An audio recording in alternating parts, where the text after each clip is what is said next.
नमस्कार दोस्तों, GK stocks में स्वागत है। आज का अपना टॉपिक है एसएससी जीडी 2024 एग्जाम्स के जीके पोर्शन का प्रैक्टिस सेट 1।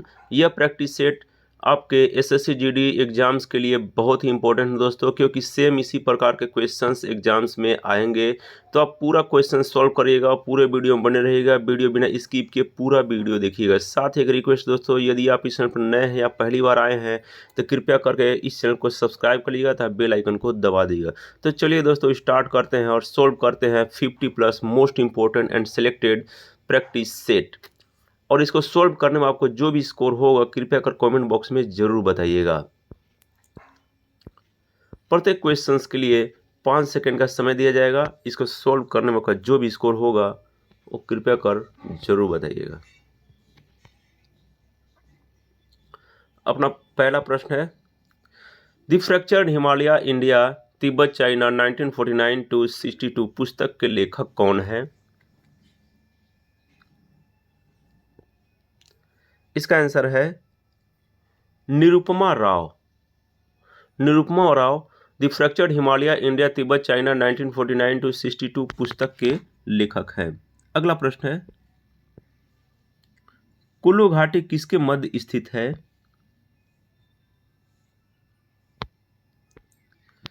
इसका आंसर है कुल्लू घाटी धौलाधर और पीर पंजाल के बीच स्थित है।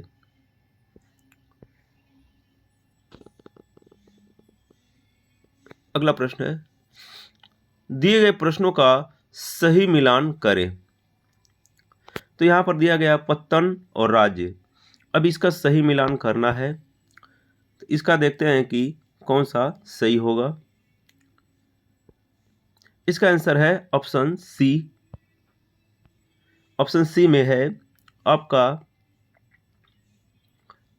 ए का हो जाएगा 3, मतलब कि ए का हो जाएगा आपका कर्नाटक। भटकल जो है पत्तन कर्नाटक राज्य में है, और एलेप्पी का हो जाएगा केरल। एलेप्पी पत्तन जो है केरल में है, और काकीनाडा सी नंबर जो है काकीनाडा इसका ए है आंध्र प्रदेश में, और तूतीकोरिन जो है ए है तमिलनाडु में। तो इसका सही मिलान हो गया। इसका मतलब कि ऑप्शन सी सही आंसर है। अगला प्रश्न है, कपास के उत्पादन के लिए सबसे उपयुक्त मिट्टी कौन सी मानी जाती है?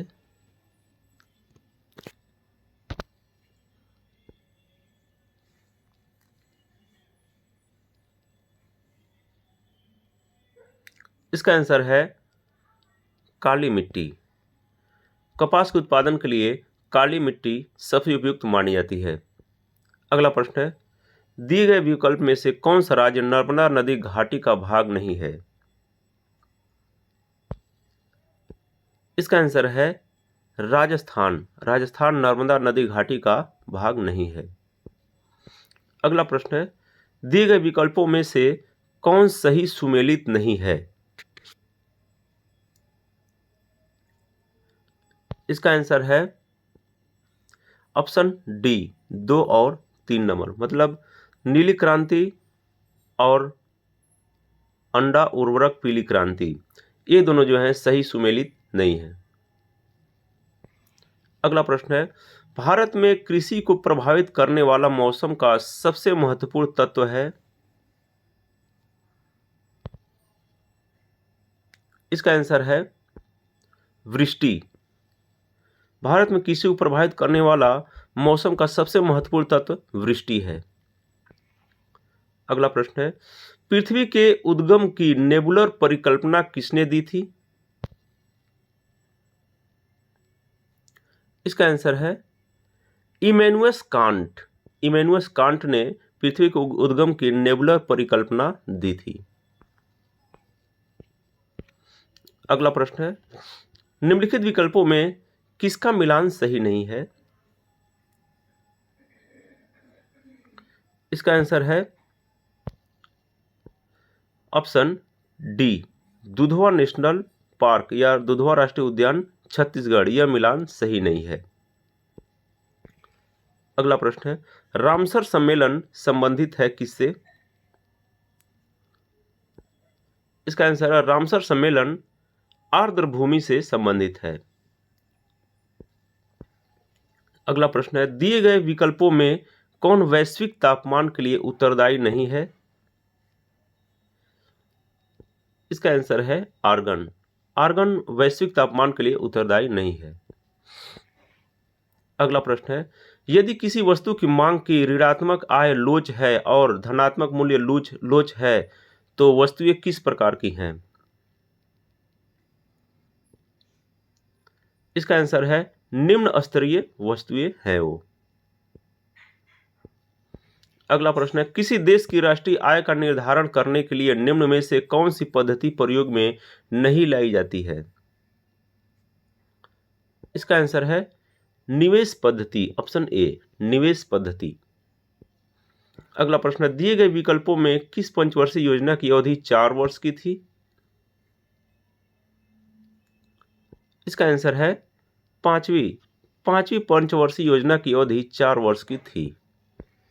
अगला प्रश्न है, सूची 1 को सूची 2 से सुमेलित करके नीचे दिए गए कूट से सही विकल्प का चुनाव कीजिए। इसमें सूची 1 में है भौतिक राशियां, सूची 2 में है मात्रक। इसका सही मिलान करना है।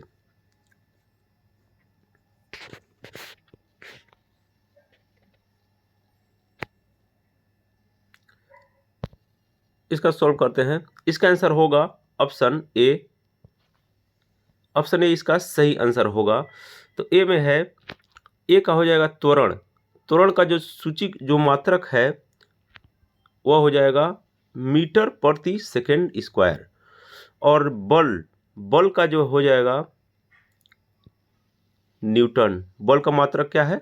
न्यूटन है। और कार्य का मात्रक हो जाएगा जूल। आवेग का मात्रक हो जाएगा न्यूटन सेकेंड। आवेग का मात्रक है न्यूटन सेकेंड। अगला प्रश्न है, किसी लटके हुए कालीन को जब छड़ी से पीटा जाता है तो धूल के कण उससे बाहर निकल जाते हैं। यह किस कारण से होता है? इसका आंसर है ऑप्शन ए, जड़त्व के कारण। जड़त्व के कारण जब किसी कालीन को छड़ी से पीटा जाता है तो धूल के कण उससे बाहर निकल जाते हैं। अगला प्रश्न है, सार्वत्रिक गुरुत्वाकर्षण नियतांक का मान होता है। इसका आंसर है ऑप्शन डी, 6.67 इंटू 10⁻⁻11 Nm²/kg²। अगला प्रश्न है, सर्वाधिक प्रत्यास्था वाला पदार्थ निम्नलिखित में से कौन सा है? इसका आंसर है क्वार्ट्ज। क्वार्ट्ज है सर्वाधिक प्रत्यास्था वाला पदार्थ है। अगला प्रश्न है, विशिष्ट ऊष्मा स्पेसिफिक हीट के संबंध में निम्न में से कौन सा कथन सत्य नहीं है? इसका आंसर है विशिष्ट ऊष्मा पदार्थ की प्रकृति पर निर्भर नहीं करती। यह कथन सत्य नहीं है। अगला प्रश्न है, निम्नलिखित में से कौन एरोसॉल का उदाहरण नहीं है? इसका आंसर है एरोसोल का उदाहरण जल में तेल। यह एरोसोल का उदाहरण नहीं है। अगला प्रश्न है, सूची 1 को सूची 2 से सुमेलित कीजिए और नीचे दिए गए कूट का प्रयोग करके सही उत्तर चुनिए। सूची 1 में है आविष्कार और सूची 2 में है आविष्कारक। आविष्कार और आविष्कारक।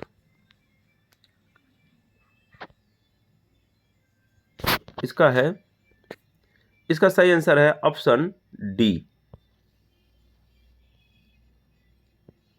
इसका सही आंसर हो जाएगा ऑप्शन डी। मतलब कि न्यूट्रॉन का हो जाएगा जो आविष्कारक है जेम्स चैडविक।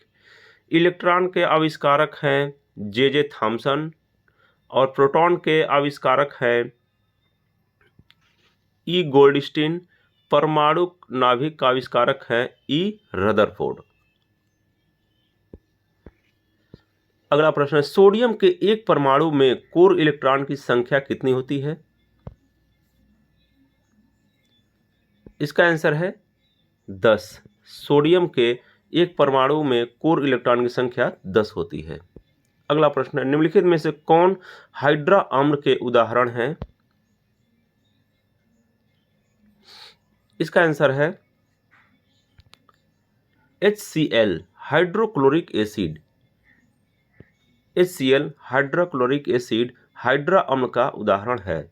अगला प्रश्न है, वायल चार्ल्स एवं एवोगैद्रो द्वारा प्रतिपादित गैसीय नियमों का संयुक्त रूप क्या कहलाता है? इसका आंसर है बॉयल्स चार्ल्स एवोगैद्रो द्वारा प्रतिपादित संयुक्त गैसों का नियम जो है आदर्श गैस नियम कहलाता है। अगला प्रश्न है, जीवाणु विज्ञान का जनक किसे माना जाता है? इसका आंसर है जीवाणु विज्ञान का जनक लुईस पास्चर को माना जाता है। जीवाणु विज्ञान का जनक। अगला प्रश्न है, माइटोकॉन्ड्रिया का रासायनिक संगठन में निम्नलिखित में से किसकी मात्रा सर्वाधिक होती है? इसका आंसर है प्रोटीन की मात्रा। माइटोकॉन्ड्रिया का रासायनिक संगठन में प्रोटीन की मात्रा सर्वाधिक होती है।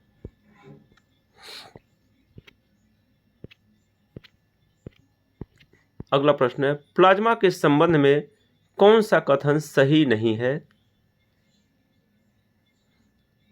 इसका आंसर है इसमें रक्त कणिकाएं होती हैं। ये कथन सही नहीं है। अगला प्रश्न है, हेपेटाइटिस बी एक संचारी रोग है जो मुख्य रूप से किस अंग को संक्रमित करता है? इसका आंसर है यकृत। हेपेटाइटिस बी एक संचारी रोग है जो यकृत को प्रभावित करता है या संक्रमित करता है। अगला प्रश्न, निम्नलिखित में से कौन सा मस्तिष्क का मुख्य सोचने वाला भाग है? इसका आंसर है प्रमस्तिष्क। प्रमस्तिष्क जो है मनुष्य के मुख्य सोचने वाला भाग है। अगला प्रश्न है, ग्राम सभा संबंधित प्रावधानों का उल्लेख किस अनुच्छेद के अंतर्गत किए गए हैं? इसका आंसर है अनुच्छेद 243A के तहत ग्राम सभा संबंधी प्रावधानों का उल्लेख किया गया है। अगला प्रश्न है, संसद के दोनों सदनों की संयुक्त बैठक की संकल्पना किस देश की संविधान से लिया गया है? इसका आंसर है ऑस्ट्रेलिया। संयुक्त दोनों सदनों की संयुक्त बैठक की संकल्पना ऑस्ट्रेलिया के संविधान से लिया गया है। अगला प्रश्न है, उच्चतम न्यायालय का अभिलेख न्यायालय का उल्लेख संविधान के किस अनुच्छेद में किया गया है? इसका आंसर है अनुच्छेद 129। अनुच्छेद 129 में उच्चतम न्यायालय का अभिलेख न्यायालय का उल्लेख संविधान जो है उल्लेख किया गया है। अगला प्रश्न है, भारतीय संघ के पदाधिकारियों को मिलने वाले वेतन भत्ते तथा पेंशन आदि का उल्लेख संविधान के किस अनुसूची में किया गया है?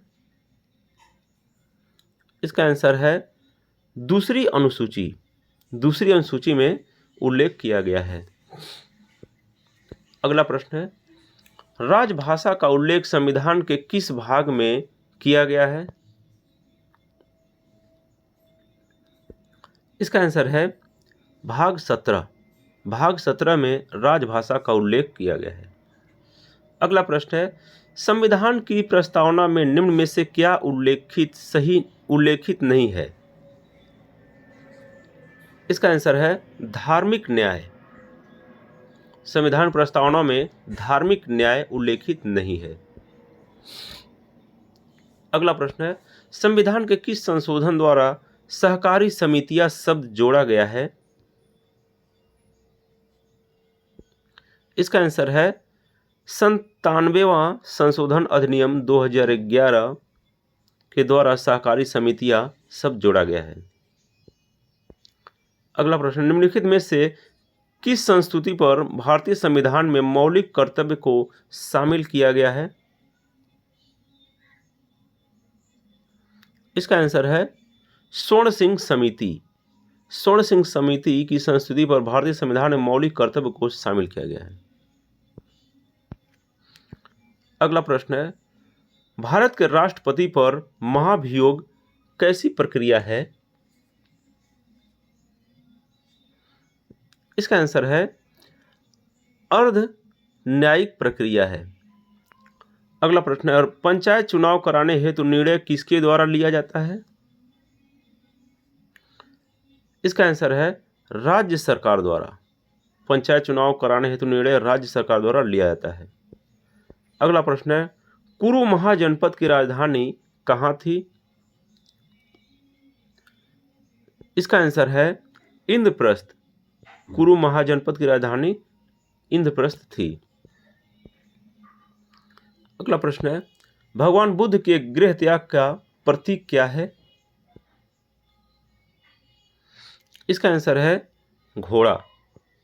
भगवान बुद्ध के ज्ञान गृह त्याग का प्रतीक जो है घोड़ा है। अगला प्रश्न है, गढ़वाल वंश का संस्थापक कौन था? इसका आंसर है गढ़वाल वंश के संस्थापक चंद्रदेव थे। अगला प्रश्न है, दीवाने खैरात निम्न में से किस शासक से संबंधित है? इसका आंसर है फिरोज शाह तुगलक। दीवाने खैरात फिरोज शाह तुगलक से संबंधित है। अगला प्रश्न है, एकाश्म गोलाकार स्तंभ निर्माण विधि किस काल की कला की विशेषता है? इसका आंसर है एकाश्म गोलाकार स्तंभ निर्माण विधि मौर्य काल की विशेषता है। अगला प्रश्न है, कुव्वत उल इस्लाम मस्जिद कहाँ है? इसका आंसर है दिल्ली। कुव्वत उल इस्लाम मस्जिद दिल्ली में स्थित है। अगला प्रश्न है, सिंधु काल में सीसा निम्नलिखित में से कहां से आयात किया जाता था? इसका आंसर है ईरान। ईरान से सिंधु काल के समय सीसा का आयात किया जाता था। अगला प्रश्न है, सूची 1 को सूची 2 से सुमेलित कीजिए।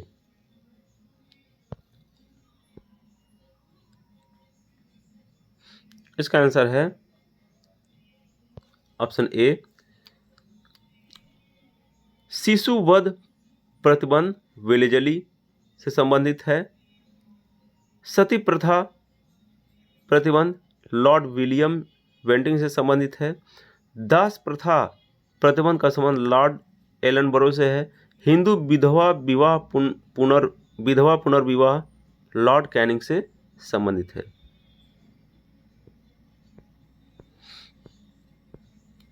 अगला प्रश्न है, भारतीय राष्ट्रीय कांग्रेस के प्रथम मुस्लिम अध्यक्ष कौन थे? इसका आंसर है बहरुद्दीन तैयब जी।